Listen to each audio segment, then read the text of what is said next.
Nanginahanglan sa kapotli, Mayo 19. Kay wala kita pagtawga sa Dios alang sa kahugaw, kundili diha sa pagkabalaan. 1 Tesalonica Kapitulo 4 versikulo 7. Ang kinabuhi gasa sa Dios. Ang atong mga lawas gihatag kanato aron gamiton sa pag-alagad sa Dios. Ug gusto niya nga ato kining atimanon ug magmapasalamaton. Kita adunay pisikal ug mental nga mga katakos.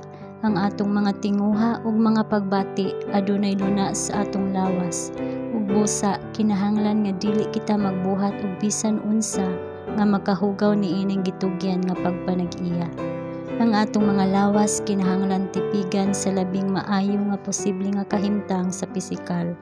Ug ubos sa labing espiritual nga mga impluwensya aron atong magamit sa labing maayo ang atong mga talento. Basaha ang 1 Corinto Kapitulo 6 versikulo 13. Ang atong mga lawas iya sa Dios. Iyang gibayaran ang bilis sa katubsanan alang sa lawas ingon man sa kalag. Ang Dios mao ang dakong tig-atiman sa makinarya sa tawo. Sa pag-atiman sa atong mga lawas, kinahanglan kitang mokooperar kaniya. Ang gugma sa Dios mahinungdanon sa kinabuhi ug kahimsog. Aron makabaton og hingpit nga kahimsog ang atong mga kasing-kasing, kinahanglan nga mapuno sa paglaom, gugma ug kalipay. Ang ubos nga mga pagbati kinahanglang bantayan pag-ayo. Ang mga galamhan sa pagsabot giabusuhan pag-ayo sa diha ang mga pagbati tugutan nga mudagan sa kagubot. Sa diha ang mga pagbati gipatuyang ang dugo imbis nga mulibot ngadto sa tanang bahin sa lawas sa ingon makapahupay sa kasing-kasing ug makalimpyo sa hunahuna. Kini hinuon gitawag sa dili angay nga gidaghanon sa mga internal nga organo. Ang sakit moabot ingon nga resulta. Ang tawo dili mahimong himsog hangtod nga ang dautan makita ug masulbad.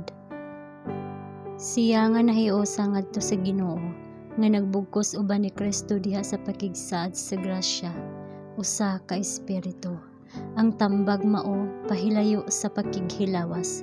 Makita kana sa 1 Corinto Kapitulo 6 mga bersikulo 17 paingon sa 18. Ayaw paghunong sa makadiyot aron mga tarungan.